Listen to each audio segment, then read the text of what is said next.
Hello friends, എല്ലാവർക്കും എൻ്റെ YouTube ചാനലിലേക്ക് സ്വാഗതം. ഞാൻ പ്രഭുൽ. അപ്പോൾ ഇന്ന് നമ്മൾ ഉണ്ടാക്കാൻ പോകുന്നത് കായയും തേങ്ങാക്കൊത്തും ഇട്ടിട്ടുള്ള പോർക്ക് ഫ്രൈ ആണ്. കിടിലൻ സാധനമാണ്, എല്ലാവരും ട്രൈ ചെയ്ത് നോക്കാം. അപ്പോൾ നമ്മൾ 2 കിലോ പോർക്ക് എടുത്തിട്ടുണ്ട്. ഇതിലേക്ക് ഇനി മസാല നമുക്ക് ആഡ് ചെയ്യാം. അപ്പോൾ ഇതിലേക്കൊരു 1/2 ടേബിൾ സ്പൂൺ മഞ്ഞൾപ്പൊടി ആഡ് ചെയ്യുന്നുണ്ട്, 1.5 ടേബിൾ സ്പൂൺ മുളക് പൊടി ഇടയുണ്ട്,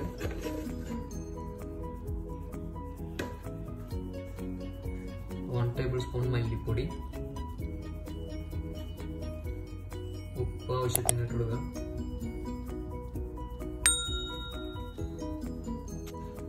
ഒരു 1/2 ടീസ്പൂൺ കുരുമുളക് പൊടി.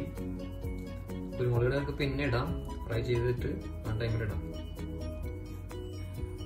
1/4 ടീസ്പൂൺ ഗരം മസാല ആഡ് ചെയ്ത് കൊടുക്കാം. നമുക്ക്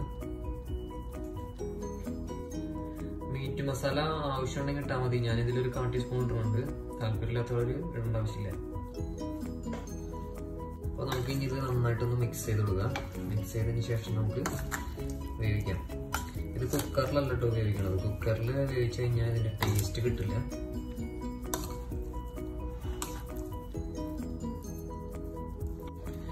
നന്നായിട്ടൊന്ന് മിക്സ് ചെയ്ത് കൊടുക്കുക. ശരിക്കും കുക്കറിലിട്ട് വേവിച്ചിട്ടുണ്ടെങ്കിൽ അതിൻ്റെ ടേസ്റ്റ് കിട്ടില്ല നമുക്ക്. അപ്പോൾ അതുകൊണ്ടാണ് കുക്കറിൽ ഇടുന്നത്. കുക്കറിലാണെന്ന് വെച്ചിട്ടുണ്ടെങ്കിൽ ഒറ്റ വിസിലടിച്ചാൽ മതി. മറ്റോണം വെക്കുമ്പോൾ ഞാൻ നോൺ സ്റ്റിക്ക് പാത്രത്തിൽ വെക്കണത്. നിങ്ങൾക്കല്ലാന്നുണ്ടെങ്കിൽ ഒരു താഴെ കുറച്ച് കട്ടിയുള്ള പാത്രത്തിൽ വെക്കണമെങ്കിൽ കുറച്ചും കൂടി നന്നായിരിക്കും. ഇത് കുറച്ച് ടൈം എടുത്ത് വേവിക്കാം നമുക്ക്. അധികം വെളിച്ചെണ്ണ ഇല്ലാണ്ട്, വെളിച്ചെണ്ണ ഞാൻ ഒട്ടും ഒഴിക്കണില്ല. ഇതൊരു വെറൈറ്റി വെപ്പാണ് ശരിക്കും പറഞ്ഞിട്ടുണ്ടെങ്കിൽ.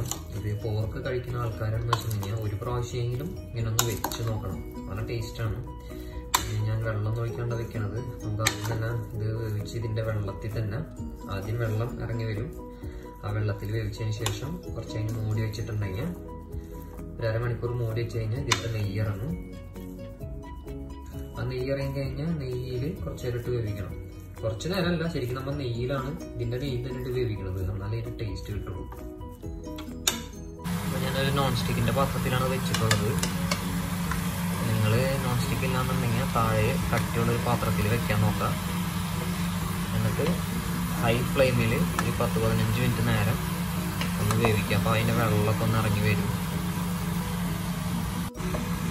ഇതൊന്ന് ഇളക്കി കൊടുക്കുക. ആദ്യം ഇങ്ങനെ ഇളക്കി കൊടുത്തതിന് ശേഷം നമുക്കിതൊന്ന് മൂടി വയ്ക്കുക. മൂടി വയ്ക്കുമ്പോൾ വെള്ളമൊക്കെ ഒന്ന് ഇറങ്ങി വരും. 10-15 മിനിറ്റ് നേരം ഹൈ ഫ്ലെയിമിൽ വെച്ചാൽ നന്നായിരിക്കും. അതിന് ശേഷം നമുക്ക് തീ കുറച്ച് വയ്ക്കാം. ഇനി നമുക്ക് മൂടി വയ്ക്കുക. അപ്പം ഞാൻ നന്നായിട്ട് മിക്സ് ചെയ്തിട്ടുണ്ട്. നമുക്കിനി ഒന്ന് മൂടി വയ്ക്കാം. ഞാൻ മൂടി വെച്ച് ഹൈ ഫ്ലെയിമിൽ ഒരു 15 മിനിറ്റ് നേരം നമുക്ക് വേവിക്കാം. അതിന് ശേഷം മീഡിയം ഫ്ലെയിമിലേക്ക് ആക്കാം. അപ്പോൾ നമ്മളിത് മൂടി വെച്ചിട്ട് ഒരു 15 മിനിറ്റ് ആയിട്ടുണ്ട്. തുറന്ന് നോക്കാം. വെള്ളമൊക്കെ ഇറങ്ങി വന്നിട്ടുണ്ട് നന്നായിട്ട്. നമുക്കൊന്ന് ഇളക്കി കൊടുക്കാം.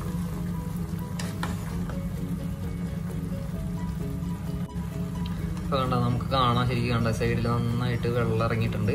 അപ്പം ഇനി ആദ്യം വെള്ളം നെയ്യും കൂടിയാണ് ഇറങ്ങിയിട്ടുള്ളത്. അപ്പോൾ ആദ്യം നമുക്ക് ഈ വെള്ളം വറ്റിക്കുക ഇതിൽ തന്നെ ഇട്ടിട്ട്. അതിന് ശേഷം നമുക്ക് ഒന്നും കൂടി മൂടി വെച്ചിട്ട് നെയ്യിൽ ഇതിൻ്റെ നെയ്യ് തന്നെ നന്നായിട്ട് ഇറങ്ങി വരും. അതിലിട്ട് തന്നെ നന്നായിട്ട് വരട്ടിയെടുക്കാം. അപ്പോൾ നമുക്കൊന്ന് തുറന്ന് നോക്കാം. ഇനി വെള്ളമൊക്കെ നന്നായിട്ട് ഇറങ്ങി വന്നിട്ടുണ്ട്. അപ്പോൾ ഇനി നമുക്കൊന്ന് തുറന്ന് വെച്ച് വേവിക്കാം. ഈ വെള്ളമൊക്കെ ഒന്ന് വറ്റിച്ചിട്ട്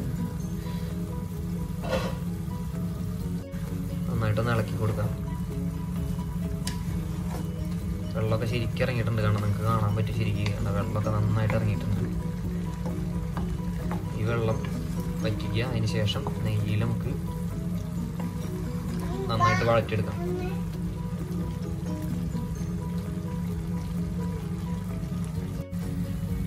നമ്മുടെ വെള്ളമൊക്കെ നന്നായിട്ട് വറ്റിയിട്ടുണ്ട്. നെയ്യൊക്കെ ചെറുതായിട്ട് ഇറങ്ങി തുടങ്ങി. പിന്നെ നമുക്ക് ഈ നെയ്യിലിട്ടും കട്ട് നന്നായിട്ടൊന്ന് വഴറ്റിയെടുക്കാം.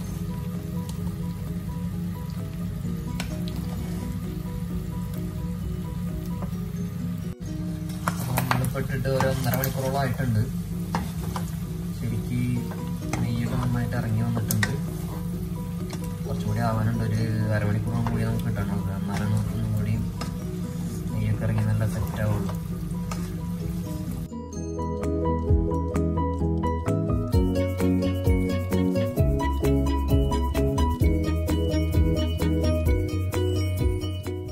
അപ്പോൾ ഇനി നമുക്കിത് നമ്മൾ ഫ്രൈ ചെയ്ത് വെച്ചിരിക്കുന്ന നാളികേര കൊത്ത് ഇട്ട് കൊടുക്കാം.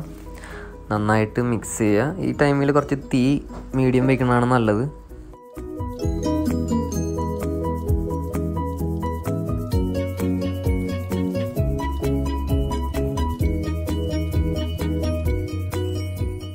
അപ്പോൾ നമുക്കിനി ഇതിലേക്ക് ചെറിയൊരു മസാല ഉണ്ടാക്കാം. അപ്പോൾ അതിനുവേണ്ടി ഞാനൊരു ഫ്രൈ പാൻ അടുപ്പത്ത് വെച്ചിട്ടുണ്ട്. അപ്പോൾ ഇതിൽ നിന്ന് തന്നെ ഒരു 3 ടേബിൾ സ്പൂൺ ഇതിൻ്റെ നെയ്യ് തന്നെയാണ് ഞാൻ എടുത്തിട്ടുള്ളത്.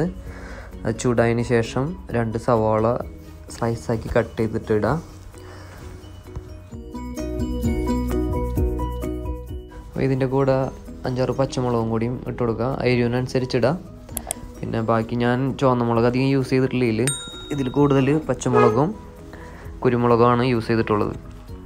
അപ്പോൾ ആവശ്യത്തിന് ഉപ്പും കൂടിയും ആഡ് ചെയ്ത് കൊടുക്കുക.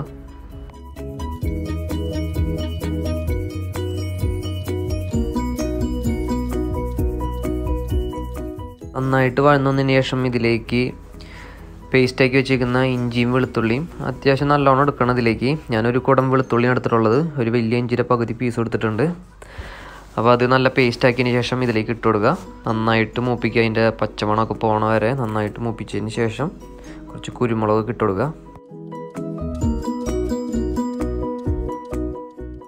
അപ്പോൾ ഞാൻ ഇതിലേക്ക് 1.5 ടേബിൾ സ്പൂൺ കുരുമുളക് ആഡ് ചെയ്ത് കൊടുക്കുന്നുണ്ട്.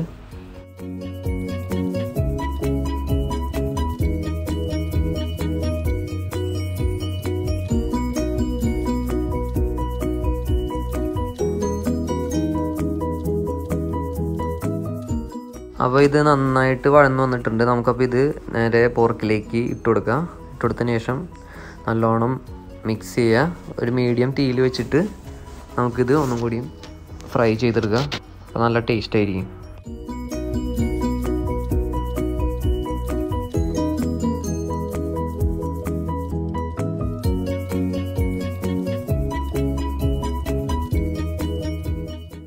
അപ്പോൾ ഇത് നന്നായിട്ട് മിക്സ് ചെയ്തിട്ടുണ്ട്. അപ്പോൾ അതിലേക്ക് നമ്മൾ വേവിച്ച് വെച്ചേക്കുന്ന നേന്ത്രക്കായ ഇതിലേക്ക് ഇട്ട് കൊടുക്കുന്നുണ്ട്.